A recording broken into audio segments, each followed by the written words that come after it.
이 땅을 살아가는 사람들은 모두가 다 성공하기를 바랄 겁니다. 공부하는 사람도 성공하기를 바라고, 사업하는 사람도 성공하기를 바라고, 또 운동을 하는 사람도 성공하기를 바라고, 또 무엇인가를 투자하는 사람도 그 일이 성공하기를 바랍니다. 그런데 그렇게 성공하기를 바라고 원한다고 해서 모든 사람들이 자신이 원하는 그 일에 성공하는 것은 아닙니다.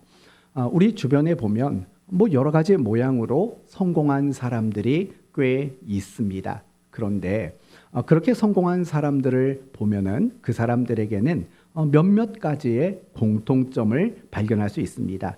예를 들면 분명한 목표 의식이 있다라는 것, 그리고 그 목표를 향해 달려가기 위해서 체계적이고 또 치밀한 어떤 계획을 가지고 있다라는 것, 그리고 그 계획을 이루어가는 과정 속에서 겪게 되는 어떤 어려움과 시련이 있어도 그것을 굴하지 않는 용기를 가지고 있다라는 것, 그 밖에도 자신의 시간을 철저히 잘 관리할 줄 안다라는 것, 이러한 것들이 여러 가지 모양에서 성공한 사람들이 가지는 공통점이라고 말할 수 있습니다. 그런데 성공한 사람들이 가지는 공통점 중요한 또 한 가지가 있습니다. 그건 무엇이냐면 그들에게는 모두가 다 적극적인 자세를 가지고 있었다라는 겁니다. 여러분, 성공한 사람들 중에 적극적이지 못한 사람이 과연 있겠습니까? 그럴 수 없는 겁니다. 적극적인 그 자세를 가진 그것이 성공한 사람들의 공통점이라는 겁니다. 우리가 세상을 살 때 소극적인 자세를 가지고는 어느 것 하나 잘할 수 없고 성공할 수 없는 겁니다. 우리가 적극적인 자세와 태도를 가지게 될 때 우리는 그 일을 잘하고 성공할 수 있는 사람이 되는 겁니다. 우리의 신앙생활도 사실은 마찬가지예요. 여러분, 성경이 우리에게 제시하는 가장 기본적인 원칙이 있다는 거 아십니까? 그 원칙이 뭘까요?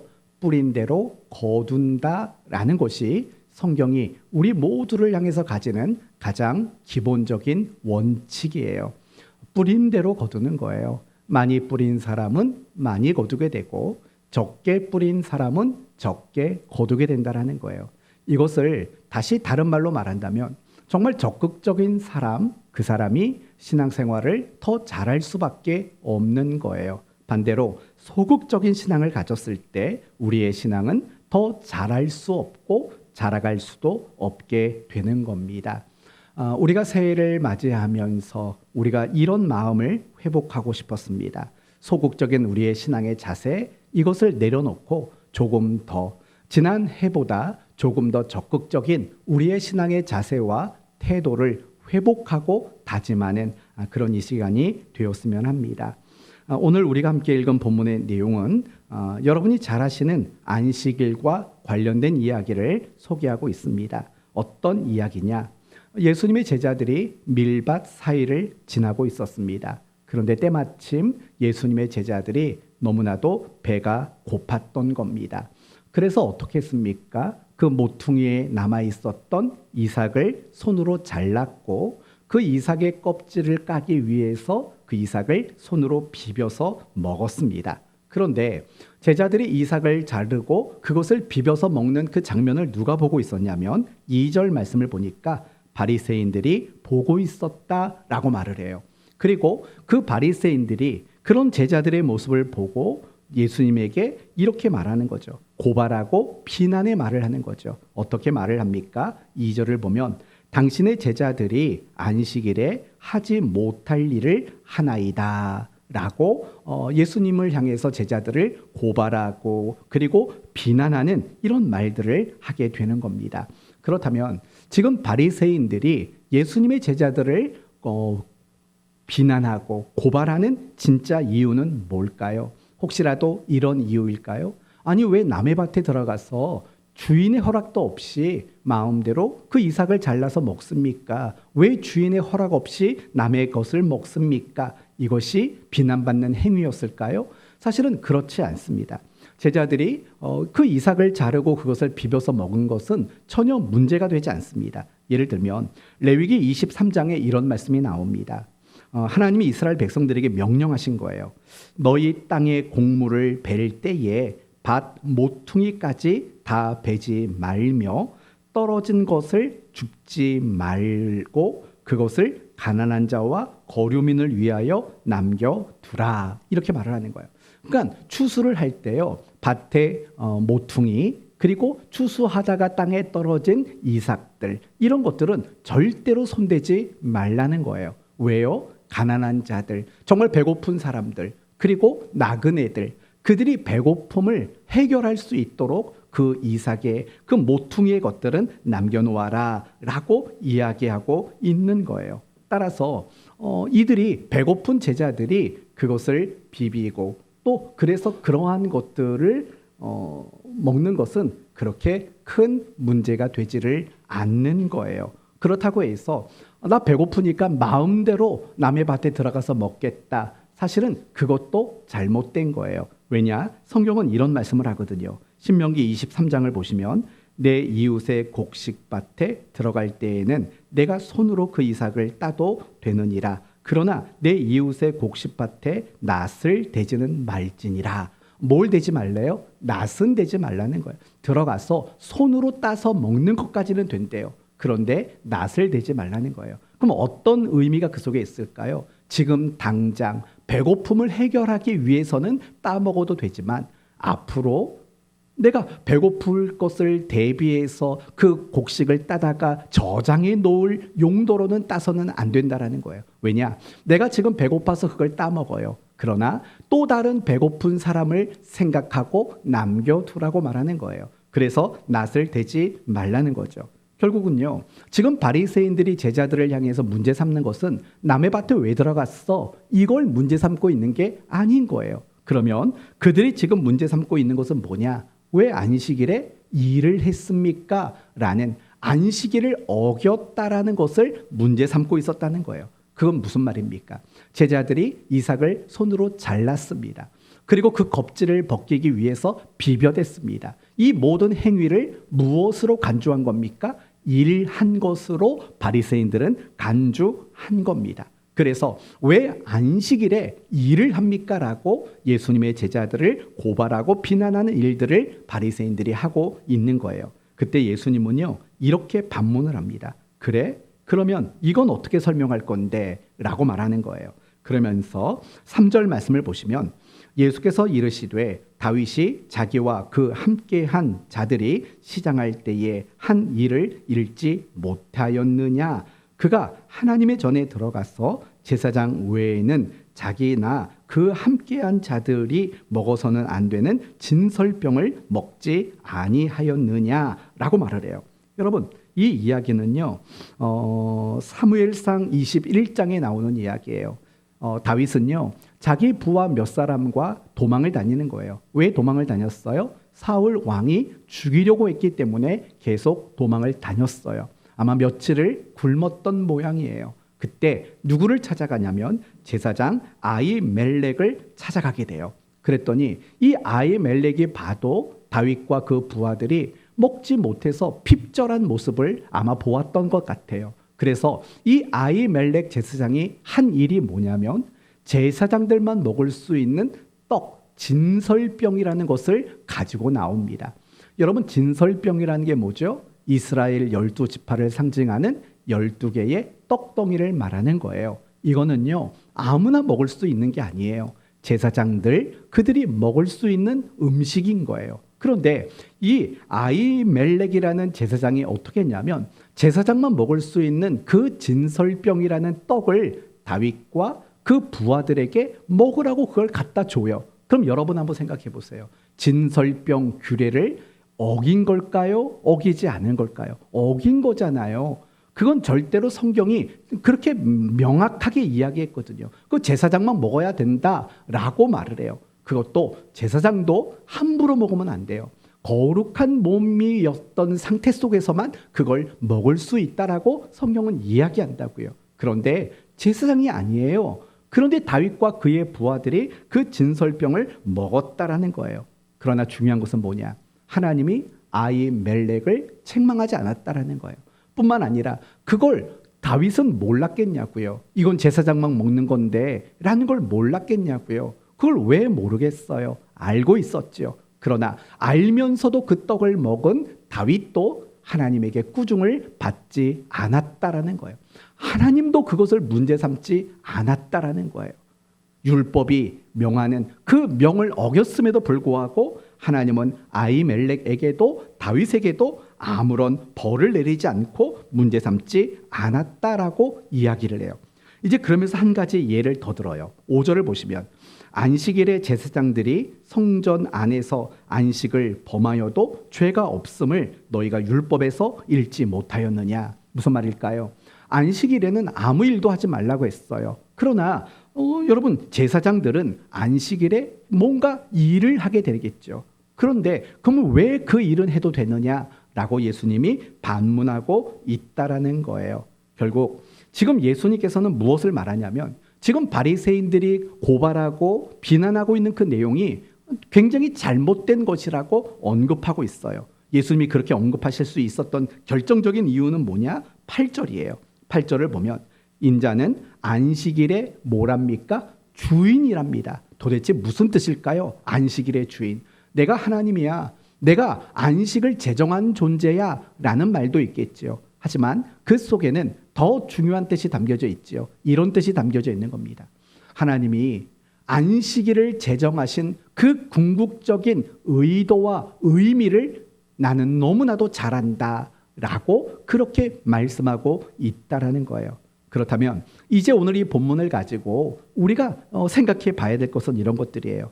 바리새인들 그들의 신앙의 자세나 그들의 신앙의 태도는 어떠했는가 이 부분을 점검해 보려고 해요. 먼저 저는 바리새인들을 보면서 늘 무슨 생각이 드냐면 예수님 주변을 맴돌고 다니면서 염탐하고 몰래 예수님의 말과 행동을 지켜보면서 비난을 일삼았던 사람이라는 생각이 들어요. 그런데 혹시 여러분이 바리새인은 아니신가요? 교회에 나왔을 때 어떤 사람들을 보면서 저 사람이 무슨 행동을 하나? 저 사람이 지금 무슨 말을 하고 있나? 가만히 지켜보고 있다가 마음으로 내가 그 사람을 비난하고 내가 그 사람을 정죄하는 그런 일들을 나는 하고 있지 않는가를 생각해 보십시오. 의외로 그런 사람들이 많아요. 목회를 하다 보면은요, 성도들이 저에게 찾아와요. 그리고 뭘 하냐면 고자질을 해요. 아무개 성도가 이런 행동을 했어요. 아무개 성도가 이런 일을 했어요. 라고 고자질을 하는 경우들이 있어요. 여러분의 모습이 혹시 이런 바리새인의 모습처럼 남들의 행동과 말을 유심히 지켜보고 있다가 그것을 비난하고 그것을 못마땅히 하는 그런 습관이 없는지 생각해 보시고 그것이 굉장히 나쁜 일이라는 걸 기억하셔서 그러지 않았으면 좋겠어요.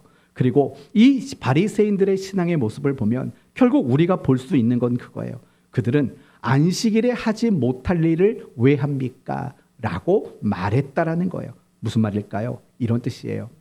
하면 안 되는 걸 왜 합니까? 이게 그들에게 있어서는 제일 중요했다라는 거예요. 예를 들면 예수님이 중풍병자를 고치실 때요. 뭐라고 말했냐면 네 죄사함을 받았느니라 이런 말씀을 하셨다고요. 그럼 여러분 그때 그 말을 들었던 바리새인들이 뭐라고 예수님을 반박했는지 아세요?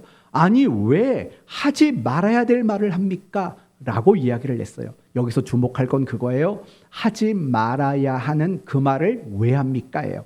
또 예수님이 세리와 함께하고 많은 죄인들과 함께 음식을 드셨지 않습니까? 그때 바리새인들이 했던 말이 뭐냐면 이런 말을 했어요. 아니 가지 말아야 될 곳을 왜 갑니까? 함께하면 안 될 사람과 왜 함께하십니까? 라고 예수님을 비난했다라는 거예요. 그러니까 지금 예수님을 향해서 바리새인들이 막 비난하고 하는 이 모든 내용들을 보면은요, 다 어떤 내용이냐? 하면 안 되는 말, 가면 안 되는 곳, 또 하면 안 되는 일, 뭐 다 그런 식인 거예요. 하면 안 되는 것, 거기에만 그들이 집중하고 있다라는 거예요.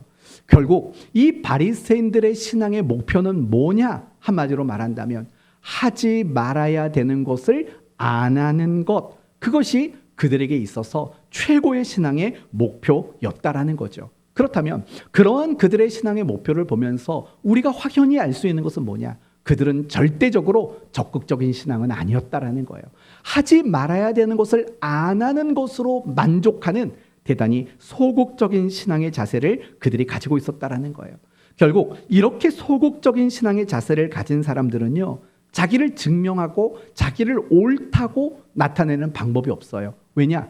하면 안 되는 것을 안 하는 게 그들에게 최고니까. 그래서 자신의 우월함, 자신이 옳음, 이런 것들을 증명할 수 있는 다른 방법이 없어요. 그래서 그런 사람들이 자기를 옳다고 증명하는 방법이 뭔지 아세요? 남을 비난하는 거예요. 남을 정죄하는 거예요. 왜요? 그들은 무엇인가를 해야 되는 게 목표가 아니라 하면 안 되는 것을 안 하는 게 목표이기 때문에 자기를 증명하고 자기를 나타낼 수 있는 그 어떤 일들이 그들에게는 존재하지 않았기 때문이에요. 그래서 그렇게 소극적인 신앙의 자세와 태도를 가졌던 그들은 늘 비난하고 남을 고발하는 그것으로 자신의 옳음을 증명하려고 하는 그런 모습들이 너무나도 많이 나타날 수밖에 없다라는 거예요. 이제 여기서 우리의 모습을 하나 점검해 볼 게 있어요. 과연 나는 어떻는가 생각해 보셔야 돼요. 지금 나의 신앙은 소극적인 그런 신앙의 모습은 아닌가? 혹시 하면 안 되는 거, 그걸 안 하는 것에 만족하고 있는 건 아닌가? 예를 들면 난 술 안 먹어요. 나 담배 안 피워요.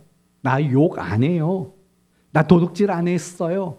나 간음 안 했어요. 나 살인 안 했어요. 나 못된 짓 안 했어요. 나 주일 안 빠졌어요. 이런 식으로 하면 안 되는 것을 안 하는 것으로 만족하고 있는 그런 우리의 모습은 아닌지 생각해 보세요. 이걸 조금만 비틀어서 얘기하면 가장 기본적인 신앙만 하고 있지 않은가도 생각해 봐야 돼요. 별로 기도 안 해요. 그런데 밥 먹을 때만 기도해요. 예배를 별로 소망하지 않아요. 주일 일부 예배만 드려요. 많은 걸 하지 않아요. 교회에서 시키는 적당한 것만 해요.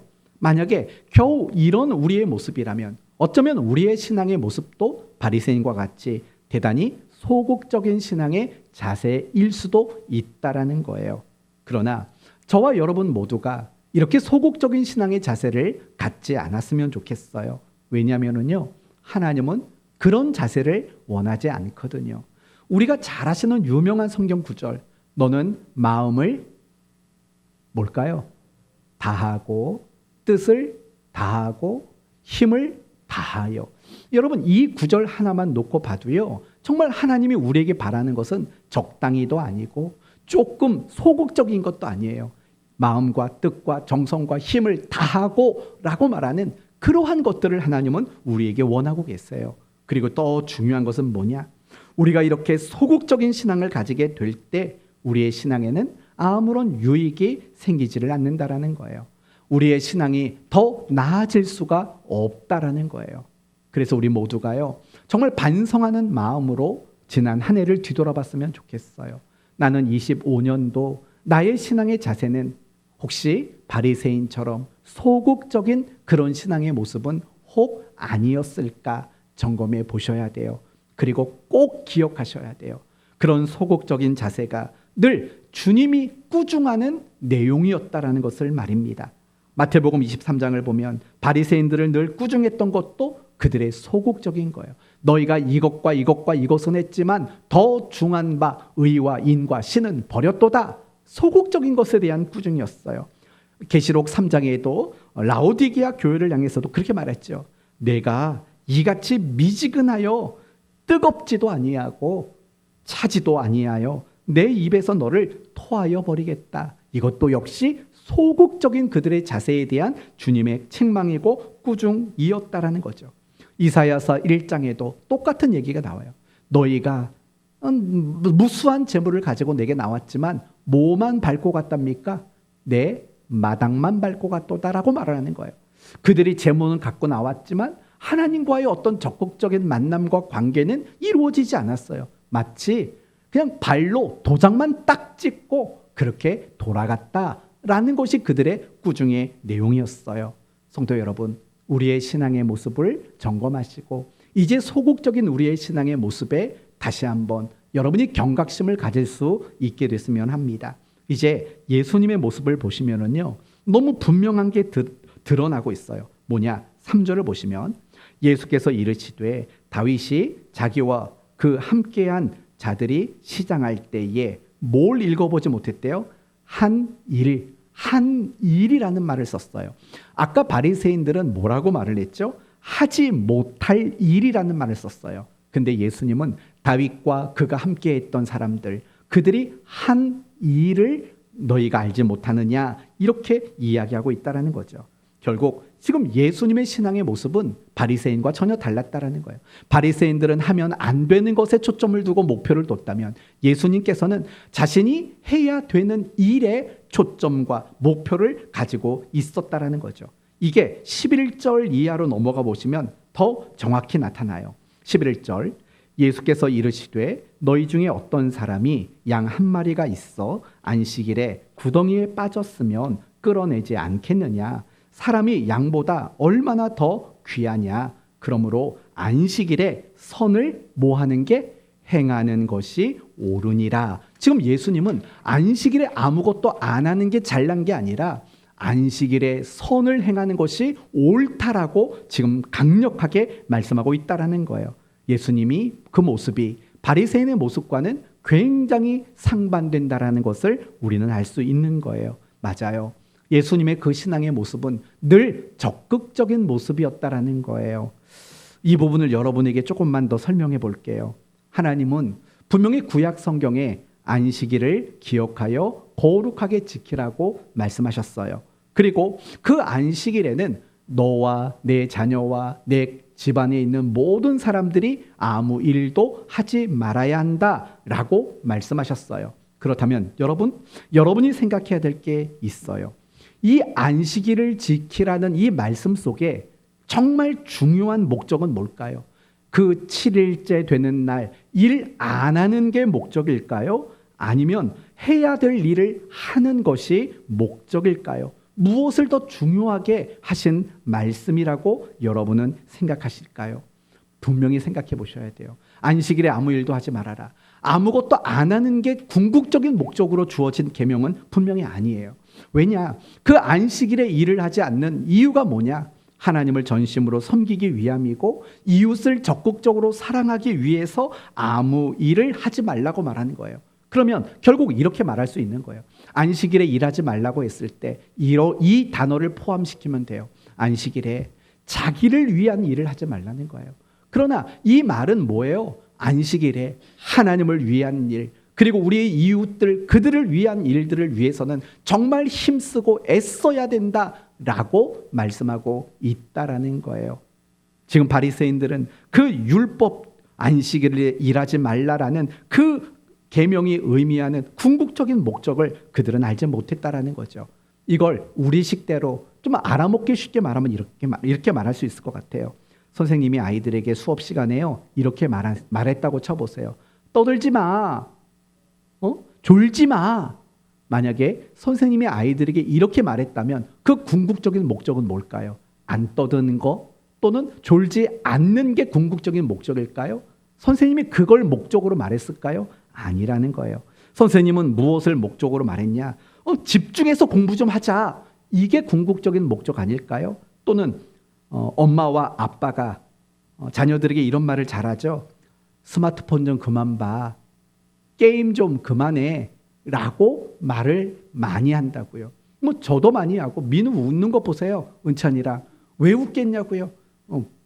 귀에 딱지가 생기도록 들었던 말이기 때문에 그래요. 그럼 부모가 스마트폰 그만해, 게임 그만해 라고 말할 때 궁극적인 목적은 뭘까요? 정말 게임 그만하고 텔레비를 보거나 아니면 다른 거 하고 놀라는 뜻일까요?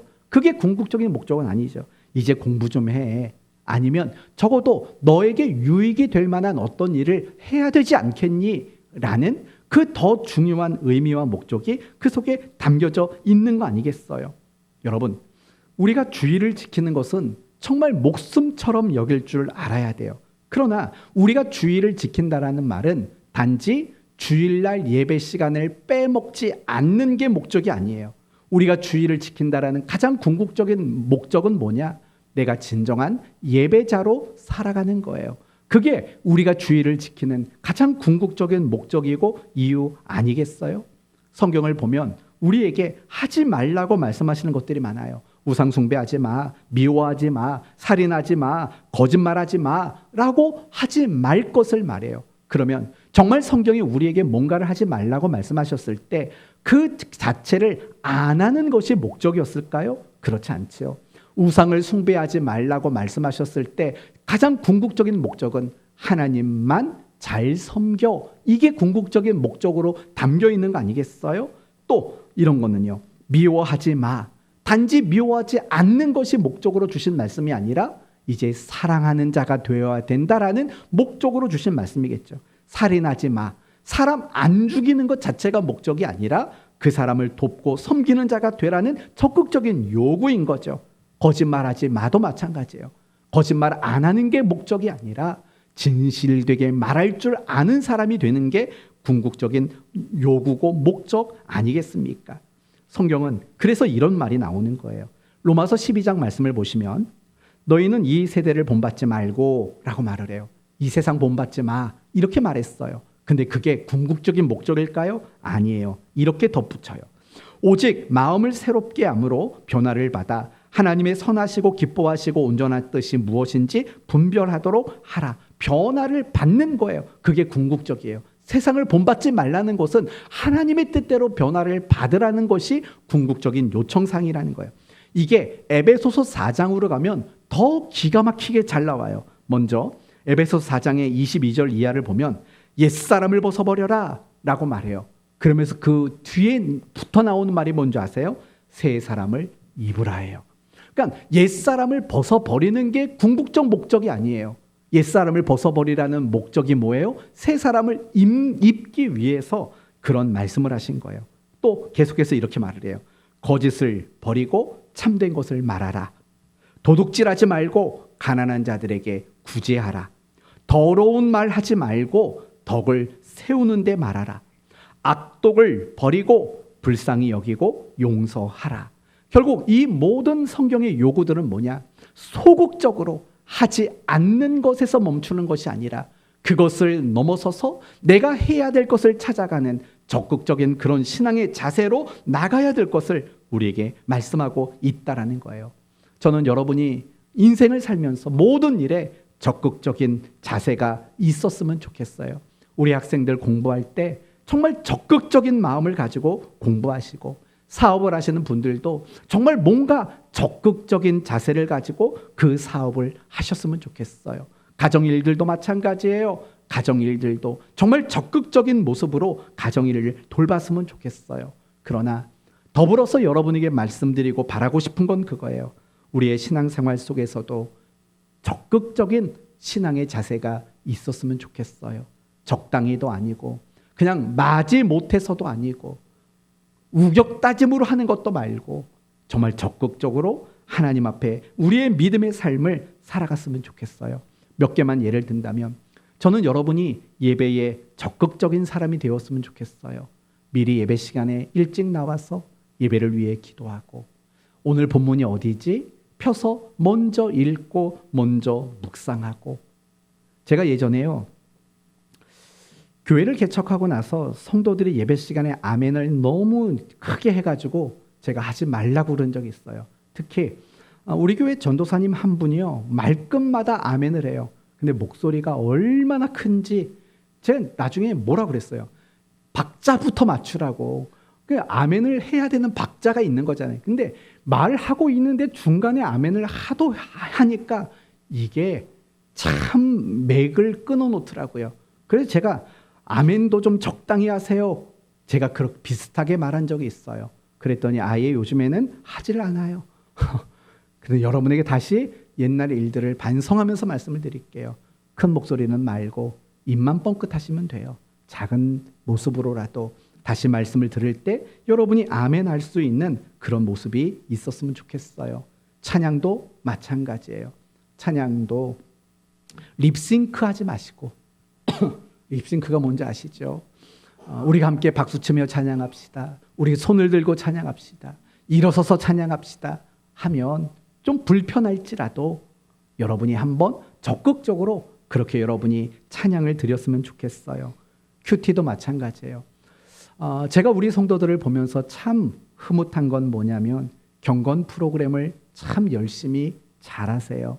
어린 아이로부터 나이 많으신 90대신 권사님에 이르기까지 경건 프로그램을 얼마나 잘하는지 몰라요. 그렇게 적극적으로 하시는 게 참 좋아요. 큐티도 마찬가지예요. 우리 성도들 모두가 큐티 책을 가지고 또 열심히 공부하고 있지 않습니까?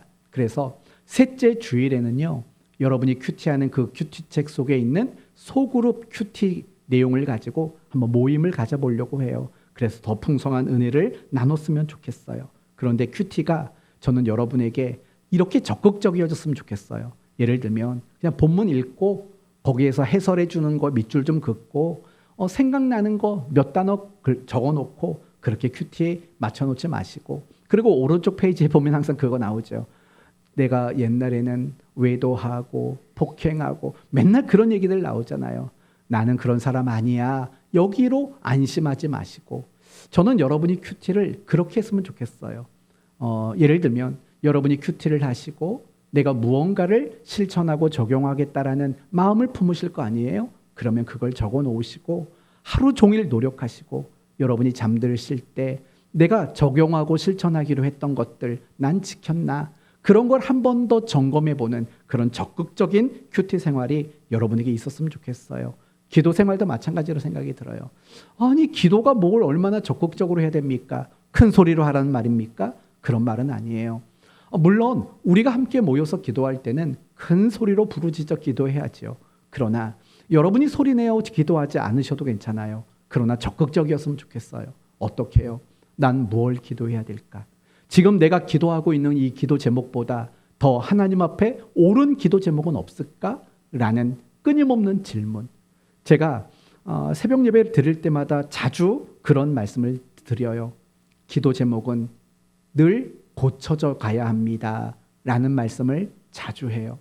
내가 5년 전에 했던 기도 제목, 그거 가지고 계속 기도한다면 뭔가 조금 생각을 해볼 필요가 분명히 있을 거예요. 왜냐? 내가 신앙이 성장해 가고 내가 하나님을 더 알아가는데 내가 5년 전, 10년 전 그 기도 제목이 똑같이 드려진다면 사실은 그게 옳은 기도가 아닐 수도 있어요. 물론 응답받지 못한 기도라면 당연히 그 기도를 지속할 수도 있지요. 그러나 응답받지 못한 기도도 끊임없이 고쳐져 가는 거, 그게 기도의 올바름이고 적극성이라고 저는 생각이 들어요. 그래서 많이 고민해 보셔야 돼요. 나는 뭘 놓고 기도하나 한번 적어보세요. 나는 내 배우자를 놓고 뭘 놓고 기도할까? 나는 내 자녀 놓고 지금 뭘 기도하지? 나는 교회를 위해서 뭘 기도하지? 한번 적어놔 보세요. 그리고 그 옆에다가 이 기도보다 하나님이 더 기뻐하실 기도가 뭘까? 내가 하는 이 기도보다 하나님의 뜻에 더 가까운 기도는 뭘까? 한번 고민하고 정리해 보는 것들, 그런 것들이 기도의 적극적인 자세 아닐까요? 내게 맡겨진 어떤 사명과 직무, 직분, 이런 것들도 마찬가지예요. 조금 더 고민하셔서 지금보다 또 지난해보다 더 적극적인 그런 신앙의 자세가 있었으면 좋겠어요. 그거 말고도 우리가 정말 적극적이어야 될 게 많아요. 죄와 싸워내는 것, 하나님 앞에 나를 쳐서 복종시키는 것, 그리고 하나님의 사람으로 나를 더 많이 만들어가는 것, 그리고 하나님을 내게 더 많이 채워가고 내 인생에 하나님을 더 많이 담아내는 것, 이런 일들에 있어서 우리는 굉장히 적극적인 자세가 분명히 필요하다라는 거예요. 이제 마지막으로 여러분에게 말씀을 드리고 마치려고 해요. 바리새인들은 왜 하지 말 걸 합니까? 안 하는 게, 하지 말라는 건 안 하는 게 그들에게 목표였던 소극적인 자세였어요. 그러나 예수님은 마땅히 해야 되는 그 일에 열심을 내는 적극적인 신앙의 자세를 가지고 있었어요. 그리고 우리 모두도 바리새인처럼 소극적인 사람이 아니라 예수님처럼 적극적인 자세를 가져야 한다고 말씀드렸어요. 그럴 때 여러분에게 어떤 일이 일어날까요? 간단히 말하면 하나님을 만나게 되는 일들이 일어나요.